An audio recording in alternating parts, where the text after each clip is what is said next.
All right, guys, what's going on? Good morning. Good morning. Welcome aboard to the Morning Note. My name is Carlos Garcia, founder and CEO of G.A.R Capital. It is Tuesday, February 22nd, 2022. 22 There you go. Very nice. Good morning. Glad to be back. We had an Instagram live yesterday, right around 5 p.m. Eastern Standard Time, talking about the Ukraine-Russia thing and the state of the markets at that point. So again, thanks for everyone who joined in and asked questions. If you want to go and check it out, that is in our last Instagram post with me on it. Take a look at it. Before we begin, bottom right hand corner of your screen, little white logo, click on that, turn notifications, subscribe to our channel, like our videos. It's great to be back. I was on vacation, ready to rock. Let's do it. Dow futures down 104 points, NASDAQ down 0.39%, S&P was green earlier this morning, 0.12%, Russell is green, 0.12%. Crude oil has given back some of its gains, 92.63 a barrel, 289.01 for gasoline futures. Gold futures up 0.22% at 19.04. Silver futures up 1%, 24.23. Euro dollar up up 32 pips, 113.41.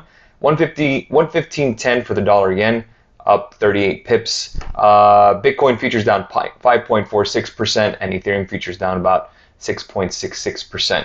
The VIX right now is up 5.69% at 29.33. The dollar index is red, 96, and the 10-year yield is up slightly, 1.939%. All right, good morning. Let's go ahead and take a look here at the charts and what happened overnight. You can see right around 3 a.m., 4 a.m., 5 a.m., we had a big boost in stocks. We talked about that yesterday on Twitter, that don't put too much weight on yesterday's low volume move, which was all this move to the downside. Now we have some volume. We're getting picked up here. Now we're retesting 43.40. 43.40, why is that important on the S&P? Well, because if we go ahead and bring up the Fibonacci levels, again, 42.60 did hold. 42.60, that level that we talked about being the bottom. Sure, we got a couple of points below it, but it still held. So at least that, even with all the World War III worries and fears of Ukraine and Russia.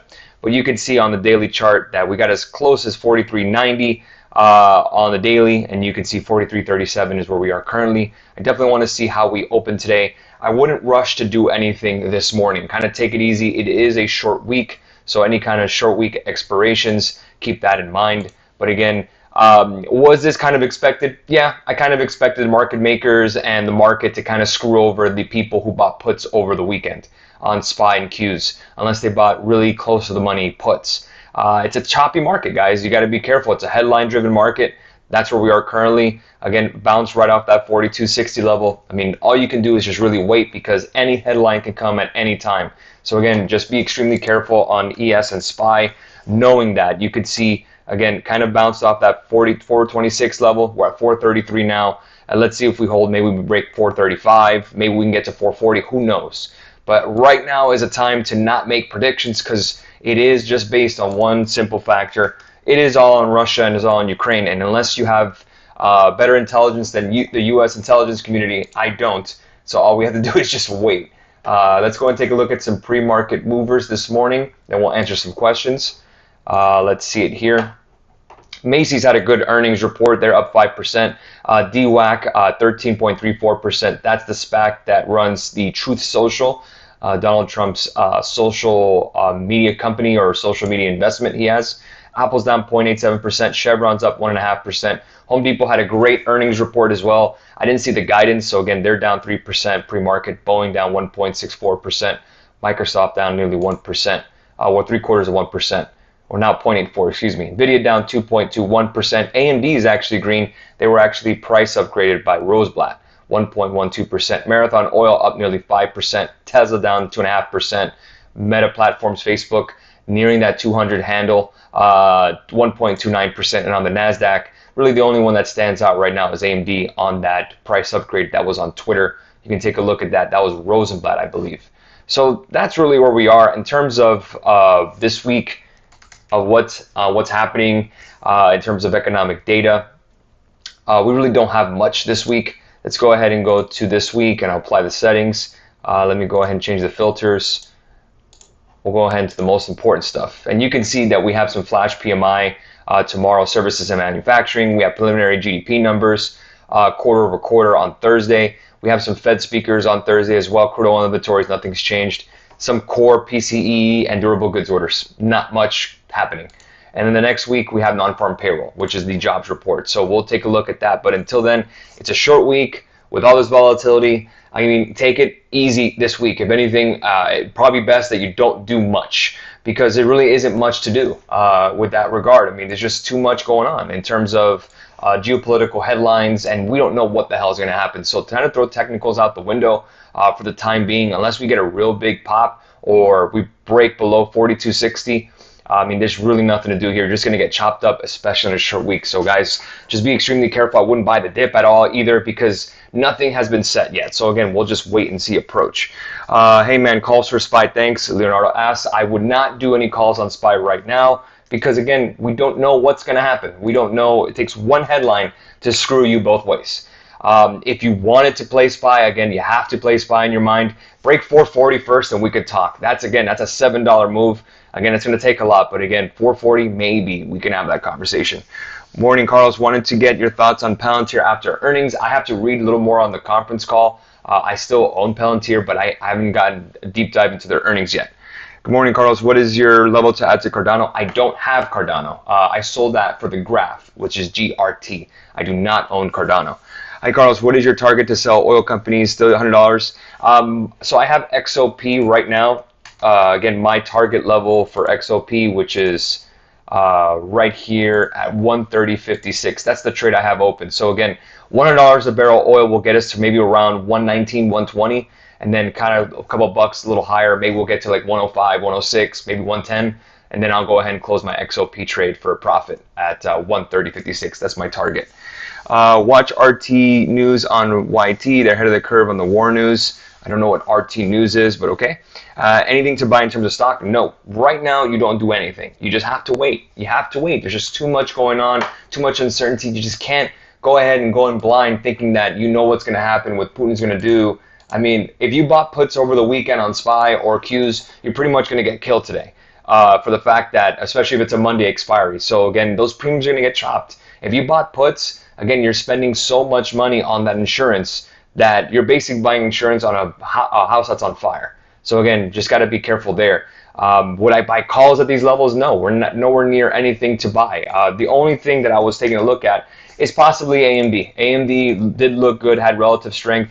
A break of 114.37 was my level. Let's see if we break above 115 and kind of hold above 115.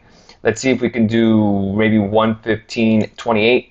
If we can break that, then I will take a look at possibly the 116s, maybe test that 100-day moving average and see if we can get the 116 calls. But that's gun to my head, the only thing I would look at, which is really AMD in terms of calls. In terms of puts, I mean, all it takes is a peace deal, some peace talks, and then you're nuked because everything's going to soar. So you just have to wait it out at the end of the day. Just be careful, guys. Good morning, boss. Thanks for all the hard work for the game. Thank you so much. When will trading classes in Spanish start? We do have trading classes in Spanish. You just have to hit up Kevin, who's K-E-V, G.A.R Capital on Instagram. He'll get you in touch with Juan, or you can hit up Juan directly, Juan C, G.A.R Capital. They teach in Spanish. So, I mean, well, it's Juan that teaches in Spanish. So you can feel free to DM us directly, Maria, and then we can help you on G.A.R Capital on Instagram. RT is Russian news today. Gotcha. Well, there you go. I can't say I watch a lot of YouTube in terms of news. There's just so much stuff out there. I try to stick with the Reuters headlines. There's no mass media narrative that's spin left or right. It's just straight up what happened. And that's the kind of news I like. Just report what happened. I don't want to hear anyone's opinion. Kind of the way I am anyways. It's a good time to buy QQQ. There is not a good time to do anything today. You do not buy anything. If anything, what I would buy today is maybe invest on a gaming system like a Nintendo Switch, so you don't have to look at the market all day because there's nothing going on. Right now, we just got to bounce off of support, and there's nothing to do here. So I would take that money that you would buy in Qs, buy Nintendo Switch, play some games so you can distract your brain from doing anything here, because here is really choppy, shark-filled waters. Be very careful. Do not do anything stupid. Take it easy. The only thing maybe worth a shot is AMD, and again, I'm being extremely, extremely careful. A break of 115.28, maybe take a look at the 116s, Maybe, I really emphasize maybe, because we haven't even opened yet. It's just too much out there. We don't know what's going to happen. Can you share the TOS screen link? Yeah. Let me go ahead and share the workspace. Share this for you. Okay, it is. Here's the actual setup here. You can just copy and paste it and you're all set to go. You expect a bull trap today. To be honest with you, I don't know what to expect today. I had a feeling last night. I was texting some of my team and I told them, watch the market makers bull this thing up and just to screw all the put buyers. I mean, it's kind of the treacherous waters effect. You know, you kind of don't know there's sharks in the water. Why would you want to test it by jumping in? And right now, I would say maybe give it a day and see where we are. But again, there's so much headlines. And again, if you get it right, congratulations. If you get it wrong, you're going to hate yourself. So again, it's very, very key just to watch today. I would say just watch and wait. Again, I'm not against, you know, taking some risk either. Sometimes I get it, are seeing the opportunities, but there's just, look at what happened. We were down as much as 500 points in the Dow just last night. And all the headlines and Putin this and Ukraine that, now we're down 107. And watch this end of day green just because. And you probably wonder, why the hell is this happening? And it's hard to say because nothing has really changed in the news. And you can't really, I guess, depend on technicals. Maybe you can, because technically we did break 42.62. We got as low as 42.50. 42.60 was my support level. That was my bottom. And we did bounce off the bottom technically.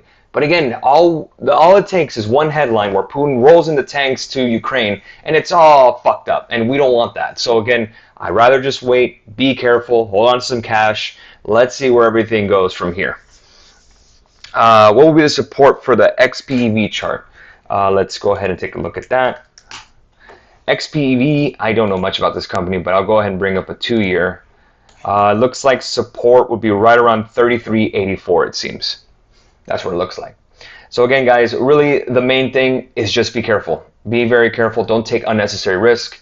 Give it a day to see what's going on. Let's see where the smoke clears and where we go from there. If we get some kind of bull run, fine. If we get another sell the rip event, that's fine too, but we just have to wait and see. A break of 42.60 on ES, then it's a short because that's a retest of the bottom. If we get above 43.85, that's when it gets really sexy. Then you can start getting into the 444 calls for SPY if that's the case. But until then, we don't know. We don't know. I don't know. I mean, all of a sudden, stocks got attractive at 4 in the morning. Futures got attractive at 5 in the morning. Either that or the stocks, either that or the shorts just closed their positions. That's really all you can do, man. I wish I could be, you know, say, yeah, it's going to be all good. I don't know. I don't know if it's going to be all good. I can't say we're not going to have World War. I don't know.